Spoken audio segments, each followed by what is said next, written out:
আসসালামু আলাইকুম। জি, পিএফডিতে আসলে যখন আপনি কাজ করতেছেন বা করতে শুরু করবেন, তো প্রথমেই কথা হচ্ছে যে পিএফডিটা কি? পিএফডি হচ্ছে parcel and food delivery service. তো আপনারা হচ্ছে যে যারা পিএফডিতে জয়েন করেছেন বা হচ্ছে যে পিএফডি সম্পর্কে অবগত আছেন, তো আমাদের প্রথম এবং প্রধান কাজ যেটা হচ্ছে আমরা ডেলিভারি সার্ভিস প্রদান করে থাকি। তো ডেলিভারি সার্ভিস প্রদান করে থাকি, তো আমাদের হচ্ছে যে কাজের যে রুলস বাইন্ডিংস এই জিনিসগুলো আসলে জানা উচিত। তো আমি আসলে কথা দীর্ঘায়িত করব না, প্রথম থেকে শুরু করি যে আমাদের আসলে প্ল্যাটফর্মে কাজ করার সিস্টেমটা কি বা হচ্ছে যে কীভাবে আপনি কাজটা করবেন। তো প্রথম কথা হচ্ছে যে আমাদের পিএফডিতে আপনারা অবশ্যই অবগত আছেন যে আমরা আসলে বর্তমানে ফেসবুক গ্রুপের মাধ্যমে বা যাবতীয় কাজ সব কিছু মনিটরিং করতেছি বা আমাদের সব কিছু এক্সেস ফেসবুক গ্রুপ বা পেজের মাধ্যমে। তো এখানে আপনার যখন হচ্ছে আপনি পিএফডিতে জয়েন করবেন, আমাদের পিএফডি থেকে আপনাকে একটা আইডি নাম্বার দেওয়া হবে। তো আপনার এই আইডি নাম্বারটাই হচ্ছে আপনার পিএফডিতে কাজ করার ক্ষেত্রে সবচাইতে বেশি গুরুত্বপূর্ণ।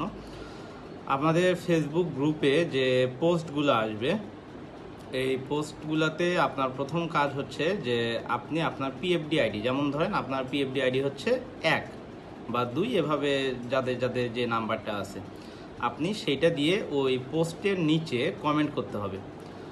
যেমন হচ্ছে পিএফডি 1 আপনি কমেন্ট করলেন, এবং এই কমেন্ট করার ক্ষেত্রে প্রায়োরিটি হচ্ছে এমন না যে একজনই কমেন্ট করতে পারবে, চাইলে 2 জন 3 জন 4 জন 5 জন একাধিকজন কমেন্ট করতে পারে।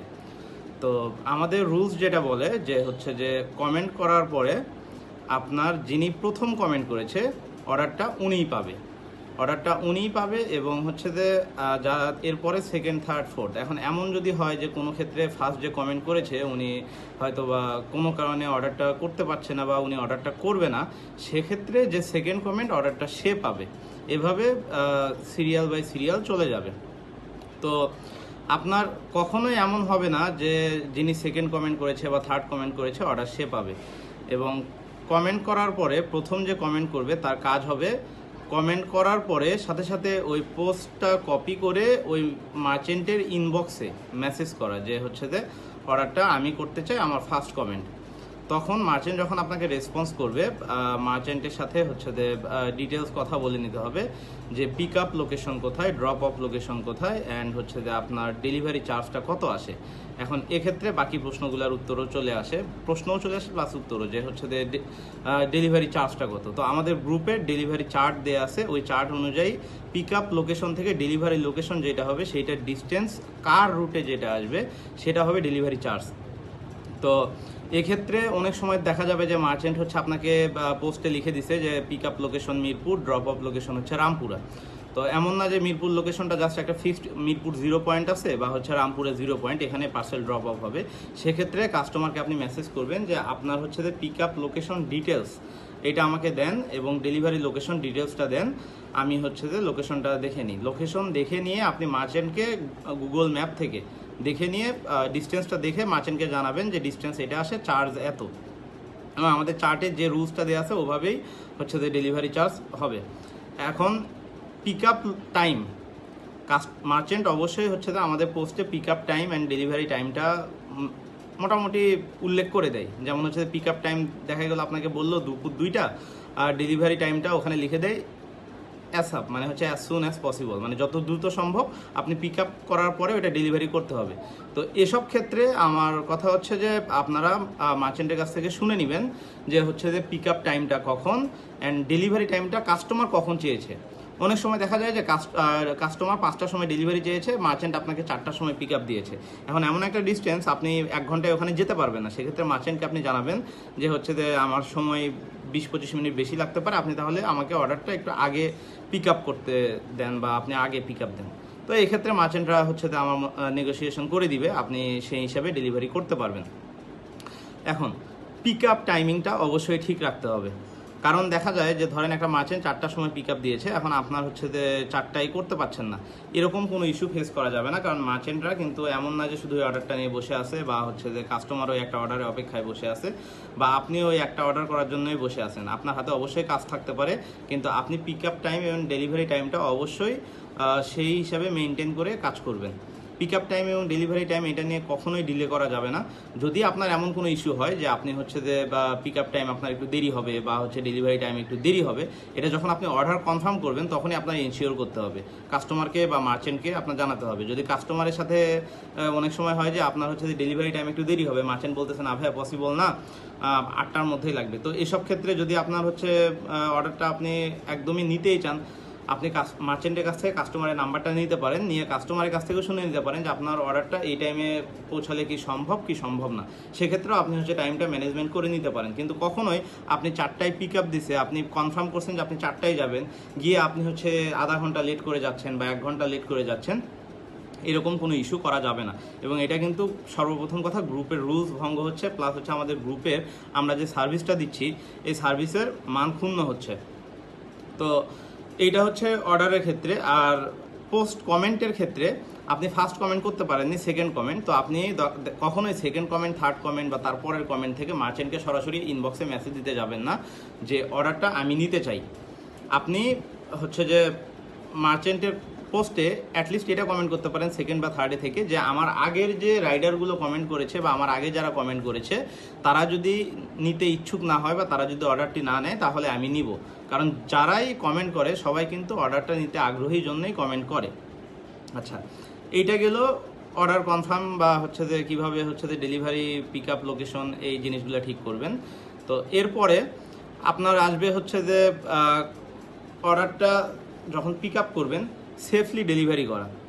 তো সেফলি অবশ্যই ডেলিভারি করতে হবে, সেটা ফুড হোক বা কেক বা হোক বা অন্য কোনো প্রোডাক্ট হোক, এবং অবশ্যই ভ্যালিড প্রোডাক্ট হতে হবে। কোনো ইলিগাল কোনো প্রোডাক্ট বা ডকুমেন্ট আমাদের পিএফডি থেকে ডেলিভারি করা সম্পূর্ণ নিয়ম বিরোধী, এবং এরকম কোনো তথ্য বা প্রমাণাদি পাওয়া গেলে আমরা কিন্তু নেসেসারি স্টেপস নিব।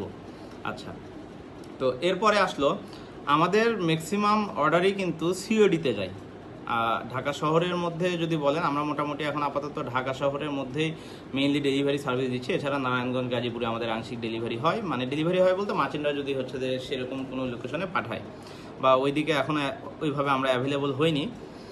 তো আপনার হচ্ছে যে যখন আপনি অর্ডারটা কনফার্ম করবেন, অর্ডারটা ডেলিভারি করলেন, তখন হচ্ছে মার্চেন্টরা যে সিওডিতে পেমেন্টটা নিতে চায় বা ক্যাশ অন ডেলিভারি যে পেমেন্ট সিস্টেমটা থাকে, সেটা হচ্ছে যে আপনি একটা কাস্টমারের কাছে যখন প্রোডাক্টটা ডেলিভারি করলেন, কাস্টমার আপনাকে সিওডি দিবে। সিওডি দেওয়ার ক্ষেত্রে আপনাকে ক্যাশও দিতে পারে বা আপনাকে বিকাশ বা অন্য কোনো পেমেন্ট সিস্টেমে যদি দিতে আগ্রহী হয়, নর্মালি বিকাশ বা নগদ এসবই ইউজ করে। তো সিওডিতে পেমেন্ট পাওয়ার পরে আপনার যে ডেলিভারি চার্জ থাকবে, আপনি সেই ডেলিভারি চার্জটা রেখে বাকি টাকাটুকু একটা ডেলিভারি কমপ্লিট হওয়ার পরই মার্চেন্টকে পাঠিয়ে দিবেন। এক্ষেত্রে 5-10 মিনিট, আধা ঘন্টা লেট হতে পারে, যা বা আপনার হচ্ছে একটা অর্ডার ডেলিভারি করার পরে দেখা গেল আপনি আরেকটা অর্ডার নিয়ে রাখছেন, তো সেখানে আপনার একটু ইমার্জেন্সি যেতে হবে, তো আপনি চলে গেলেন, কিন্তু রাস্তার মাঝখানে 2 মিনিট থেকে 3 মিনিট সময় লাগে, টাকাটা পাঠিয়ে দিবেন। বা সেরকম কোনো ইস্যু হয় পরের অর্ডার যখন করতেছেন তখনও হয়তো বা একটু সময় পেলেন, ওই অর্ডারের মধ্যে দিবেন, কিন্তু কখনোই লেন্দি করবেন না, কারণ হোম মার্চেন্ট তারা কিন্তু অনেক টেন্স থাকে। কারণ সিওডি পেমেন্টে যেহেতু অন্য কোথাও সার্ভিস দেয় না, হয়তো বা তারা অন্য কোনো জায়গায় এরকম ভালো সার্ভিস পায় না, বা অনেক ক্ষেত্রে দেখা যায় যে তারা প্রতারিত হয়, তো এই কারণেই কিন্তু আমাদের প্ল্যাটফর্মটা বেছে নেওয়া। তো এই জিনিসগুলো কিন্তু খুবই সেন্সিটিভ, এবং এই জিনিসগুলো অবশ্যই আপনারা মার্ক করবেন, এবং এই জিনিসগুলো যেন কখনোই ভুল না হয়। আর যারা নতুন রাইডার তাদের ক্ষেত্রে সর্বপ্রথম কথা, কেক ডেলিভারির এক্সপিরিয়েন্স সাধারণত যারা নতুন আসে তাদের খুব একটা থাকে না, 2-1 এক্সেপশনাল বাদ দিয়ে। তো যারা প্রথম আসেন তারা হচ্ছে যে প্রথমে আসার পরে আমাদের যেহেতু কেক ডেলিভারি চার্জটা একটু বেশি, অনেকে আগ্রহী থাকে কেক ডেলিভারি করার ক্ষেত্রে, কিন্তু কখনোই যারা নতুন আসেন, এক্সপিরিয়েন্স নাই, তারা কখনোই কেকটা অর্ডার নেবেন না। কারণ হচ্ছে যে কেক নেবেন, আমি আপনাকে এটা বলছি না কেক আপনারা নেবেন না, কেক আপনারা নেবেন, কিন্তু আস্তে আস্তে কাজ করতে করতে একটু যখন আগ্রহ বাড়বে বা হচ্ছে যে সাহস হবে বা হচ্ছে মনে হবে যে আমি সেফলি জিনিসটা ডেলিভার করতে পারবো, তখন আপনারা কেক নেবেন।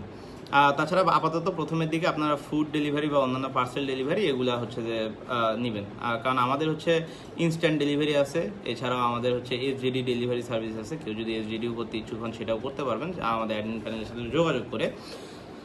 তো ফুডের ক্ষেত্রে ফুড কোয়ালিটি অবশ্যই মেনটেন করতে হবে, বা অনেক সময় দেখা যায় যে আমাদের ফ্রোজেন ফুড ডেলিভারি থাকে। তো ফ্রোজেন ফুডের ক্ষেত্রে যারা ডেলিভারি করবেন অবশ্যই এই জিনিসটা মাথায় রাখবেন, সর্বোচ্চ ডিস্টেন্স বেশি হইলে 1 ঘন্টা প্লাস টাইম বা সর্বোচ্চ 1.5 ঘন্টা, অনেক সময় দেখা যায় ডিস্টেন্স অনেক বেশি, সেক্ষেত্রে 2 ঘন্টা। এরকম ডিস্টেন্সের মধ্যে হলে 2 ঘন্টার মধ্যে কাভার দেওয়ার চেষ্টা করবেন যদি বেশি ডিস্টেন্স হয়। বাট অ্যাভারেজ মোটামুটি হচ্ছে যে 10 থেকে 12 কিলোমিটার 1 ঘন্টায় কাভার আপ দেওয়া পসিবল হয়। তো আপনারা এই ডিস্টেন্সের ফ্রোজেন ফুড আইটেম যেগুলো আছে সেগুলো অবশ্যই 1 ঘন্টার মধ্যে ডেলিভারি করবেন। এবং এক্ষেত্রে আপনার প্রশ্ন চলে আসে ঠিক কিন্তু একইভাবে কেকের, কারণ কেকটাও কিন্তু ফ্রোজেন ফুড আইটেমের মধ্যে অনেকটা পড়ে যায়। কারণ কেক হচ্ছে আপনার বেশি লং টাইম বাইরে থাকলে কেক গলে যাওয়ার চান্স থাকে, ক্রিম থাকে। তো কেকটা অবশ্যই ইনশিওর করবেন অ্যাজ সুন অ্যাজ পসিবল যেন ডেলিভার করা পসিবল হয়। বিশেষ করে যখন প্রচণ্ড গরম থাকে, গরমের মধ্যে দেখা যায় যে দুপুরে পিক আওয়ারে মার্চেন্টের সাথে কথা বলবেন যেন হচ্ছে যে কেকটা সকালের দিকে বা সন্ধ্যার দিকে এরকম হচ্ছে যে দিলে ভালো হয়। তাছাড়া দুপুরের টাইমে যদি দেয় ইনশিওর করবেন যে হচ্ছে যে যত দ্রুত কেকটা ডেলিভারি করে পৌঁছানো সম্ভব হয়। আর আমাদের এই কয়েকটা জিনিস খুবই স্ট্রিক্টলি মেনটেন করতে হবে, যেটা আমি এতক্ষণ আলোচনা করলাম। সেটা হচ্ছে আপনার pick up location, delivery location, pick up time, delivery time, তারপর হচ্ছে ফুড সেফটি। কেকের ক্ষেত্রে আপনার হচ্ছে যে ডেলিভারি টাইমটা খুবই as soon as possible. Frozen ফুডের ক্ষেত্রেও আপনার হচ্ছে অ্যাজ সুন অ্যাজ পসিবল। মোটামুটি ফ্রোজেন ফুড সবসময় চেষ্টা করবেন 1 ঘন্টার মধ্যে ডেলিভারি করার। তো এটা গেল আপনার মোটামুটি আমাদের এই ডেলিভারি সংক্রান্ত নর্মাল যে বেসিক বিষয়টা। এরপরে যে বিষয় আসে সেটা হচ্ছে কাস্টমার এবং মার্চেন্ট সবার সাথে আমাদের একটা সৌহার্দ্যপূর্ণ সম্পর্ক এবং ভালো ব্যবহার বজায় রাখতে হবে। কারণ মার্চেন্টদের উপরই কিন্তু আমাদের মেইনলি আমাদের সার্ভিসটা, মার্চেন্টদের প্রোডাক্টই কিন্তু আমরা ডেলিভারি করছি। তো মার্চেন্টরা না থাকলে কিন্তু আমরা থাকবো না। তো মার্চেন্টদের আপনার হচ্ছে যে আমাদের এই প্ল্যাটফর্মে তাদের হচ্ছে যে সুযোগ সুবিধা বা হচ্ছে যে তাদেরকে ইনশিওর করতে হবে যে তারা এখানে বেস্ট সার্ভিসটা পাবে। তো কখনোই এমন কিছু করা যাবে না যেটা আমাদের সার্ভিসের মান ক্ষুণ্ণ হয়, বা কাস্টমারও যেন কখনো আমাদের উপর মান ক্ষুণ্ণ না হয় যে কি একটা ডেলিভারি সার্ভিস থেকে পাঠিয়েছে, রাইডার হচ্ছে যে টাইম ম্যানেজমেন্ট করতে পারে না, রাইডারের ব্যবহার ভালো না, বা রাইডার কোঅপারেটিভ না, এইটুকু গেল। তারপরে আরেকটা বিষয়, আমাদের অনেক ক্ষেত্রে দেখা যায় যে মার্চেন্টের বাসায় গিয়ে রাইডার বসে আছে। তো এই ইস্যুটা যেন কখনোই ফেস করতে না হয়, আপনারা পিক আপ করার যাওয়ার আগে ধরেন 20-25 মিনিট আগে বা আধা ঘন্টা আগে মার্চেন্টের সাথে কমিউনিকেট করে নেবেন যে হচ্ছে যে আমি পিক আপ করতে আসছি, আপনি রেডি রাখেন। এক্ষেত্রে যদি হচ্ছে যে মার্চেন্ট আপনাকে বাসার নিচে গিয়ে ওয়েট করে, সেক্ষেত্রে আমাদের হচ্ছে গ্রুপ টুলস আলাদা আছে, আপনি 15 মিনিট পর্যন্ত অপেক্ষা করতে পারবেন পিক আপ টাইম যেটা দিয়েছেন তারপরে প্রতি মিনিটের জন্য 1 টাকা করে কাউন্ট হবে। এবং 1 টাকা যদি আপনার টোটাল ওয়েটিং টাইম 20 মিনিট হয় তাহলে 20 টাকা পাবেন, মানে 1 মিনিটের জন্য 1 টাকা করে। 15 মিনিটের পরে থেকে এটা কাউন্ট হবে, 15 মিনিটের আগে না। এবং সেমভাবে আপনি যখন প্রোডাক্ট বা ফুড পিক আপ করলেন, পিক আপ করার পরে আপনার হচ্ছে যে ডেলিভারি লোকেশনে যাওয়ার আগেই পিক আপ করার পরপরই চেষ্টা করবেন কাস্টমারের সাথে কথা বলে নেওয়ার, যে আমি আপনার একটা পার্সেল রিসিভ করেছি, আমি এই প্রোডাক্টটা নিয়ে আসতেছি, যেন কাস্টমারের বাসার নিচে গিয়ে আপনার অপেক্ষা করতে না হয় বা ওইরকম কোনো হ্যাসেল ফেস না করতে হয়। কারণ আপনি যখন একটা কাস্টমারকে ফোন দিয়ে বলে দিলেন যে আমি আপনার প্রোডাক্টটা নিয়ে আসতেছি, তখন তার মাথার মধ্যে ওই জিনিসটা কিন্তু ক্যাচ করবে যে হ্যাঁ উনি আমার প্রোডাক্টটা নিয়ে আসতেছে, আমার রিসিভ করতে হবে। এমন না যে উনি বাসা থেকে চলে যাবে, আপনি ওনাকে গিয়ে ফোন দিলেন যে হচ্ছে যে উনি আপনাকে বললো আপনি আধা ঘন্টা অপেক্ষা করেন, আমি তো বাইরে আছি, বাসায় নাই। তো এরকম অনাকাঙ্ক্ষিত ঘটনা এড়ানোর জন্য অবশ্যই পিক আপ করার পরপরই কাস্টমারের সাথে এই জিনিসটা হচ্ছে যে যোগাযোগ করে নেবেন। তো আপাতত এই জিনিসগুলো মেনটেন করবেন। আর এটা হচ্ছে আমাদের বেসিক রুলস অর্ডার কনফার্মের ক্ষেত্রে। আর আরেকটা বিষয় হচ্ছে যে আমরা অনেক সময় দেখা যায় যে একই মার্চেন্টের সাথে 3 থেকে 4 বার কাজ করি, 5 বার করি, মার্চেন্টের সাথে একটা সখ্যতা তৈরি হয়ে যায়। তো মার্চেন্ট আমাদেরকে হচ্ছে যে মেসেজ করে বলতে পারে যে হচ্ছে যে ভাইয়া আমার কালকে একটা ডেলিভারি আছে, এই ডেলিভারিটা আপনি করতে পারবেন কিনা। তো আমাদের কিন্তু ইনবক্সে কাজ করা সম্পূর্ণই নিষিদ্ধ। এই ধরনের কাজ কখনোই কেউ করবেন না। এই ধরনের কাজ করলে সরাসরি আমাদের পিএফডি প্ল্যাটফর্ম থেকে আজীবনের জন্য ব্যান্ড হয়ে যাবেন। তো যদি কোনো মার্চেন্ট এই ধরনের রিকোয়েস্ট করে বা আপনাকে দিয়েই ডেলিভারি করাতে চায়, তাহলে কি করবেন, মার্চেন্টকে বলবেন আপনি হচ্ছে যে পোস্ট করেন, আমি কমেন্ট করতেছি। তো মোটামুটি চেষ্টা করবেন মার্চেন্ট যদি পোস্ট করে তখন তারপরে সাথে সাথে কমেন্ট করা, যদি আপনি অর্ডারটি নিতে চান। এভাবে কাজ করতে পারবেন যে মার্চেন্ট আপনাকে জানানোর পরে আপনি তার হচ্ছে যে যদি সে প্রায়োরিটি হিসেবে আপনাকে নিতে চায়, সে আপনাকে ইনবক্সে যদি মেসেজ দেয়, আপনি তাকে পোস্ট করতে বলবেন, পোস্টের নিচে কমেন্ট করে কনফার্ম করে হচ্ছে যে অর্ডারটা ডেলিভারি করতে পারবেন। আর আরেকটা বিষয়, প্রত্যেকটা রাইডারের ক্ষেত্রে আপনারা যেই অর্ডারগুলো কনফার্ম করবেন, অবশ্যই মার্চেন্ট কনফার্মড লিখে দিক বা না লিখে দিক, আপনি নিজে যেটা কনফার্ম করবেন আপনার কমেন্টের নিচে রিপ্লাই লিখে দিবেন কনফার্মড বাই মি বা কনফার্মড, এটা অবশ্যই আপনি লিখে দিবেন। আর প্রত্যেকটা অর্ডার পোস্ট হওয়ার পরে অর্ডারের টাইম, অর্ডারের ডেট, এই জিনিসটা দেখে নেবেন। অনেক সময় দেখা যায় যে মার্চেন্ট পোস্ট করছে 2 দিন পরের, আপনি রাতের বেলা কনফার্ম করে রাখছেন, সকালবেলা মার্চেন্টের বাসায় গিয়ে হাজির হয়ে বসে আছেন যে হচ্ছে যে আপু আপনার একটা পার্সেল ছিল। এই জিনিসগুলো আসলে কোনো ইস্যু না, মার্চেন্ট আপনাকে 2 দিন পরে অর্ডার দিবে, কিন্তু এই জিনিসটা কিন্তু পুরোটাই আনপ্রফেশনালিজমের একটা হচ্ছে যে বহিঃপ্রকাশ। মানে মার্চেন্ট মনে করবে কোন প্ল্যাটফর্মে রাইডার, এদের হচ্ছে যে মানে একটা প্রফেশনাল না, নিজের কাজ সম্পর্কে একটা বেসিক হচ্ছে যে ন্যূনতম জ্ঞান নেই। তো এই জিনিসগুলো অবশ্যই অ্যাভয়েড করে চলবেন। কেকের ক্ষেত্রে অবশ্যই এক্সট্রা সেফটি মেনটেন করবেন। আর কেকের ক্ষেত্রে যারা প্রথম আছেন, নতুন আছেন, তারা অবশ্যই এই জিনিসগুলো মেনটেন করবেন। সেটা হচ্ছে মার্চেন্টকে আপনারা বলবেন যে অবশ্যই যেন কেকে হার্ড বক্স ইউজ করে, কেকের ভেতরে যে বোর্ডটা আছে এইটা যেন কেকের বক্সের সাইজের হয়, যেন বোর্ডটা ভেতরে নাড়াচাড়া না করতে পারে। এবং কেকটা আপনার হাতে যখন হ্যান্ড ওভার করবে তার আগে যেন অবশ্যই 2 ঘন্টা ফ্রিজিং থাকে, অ্যাটলিস্ট 2 ঘন্টা, 2 ঘন্টার কম না, 2 ঘন্টার বেশি যদি করে কোনো অসুবিধা নেই, বাট অ্যাটলিস্ট 2 ঘন্টা। তো এই জিনিসগুলো অবশ্যই মেনটেন করবেন। আর কেকের হ্যান্ডেলিং যে বিষয়টা আছে, এইটা হচ্ছে আপনার কেক খুবই সেফলি হ্যান্ডেল করবেন, যেন কেকের বক্সটা নাড়াচাড়া না করে, উপর নিচে না হয়, তারপরে হেলে বেশি না হেলে, এই জিনিসগুলো মেনটেন করে ড্রাইভ করবেন।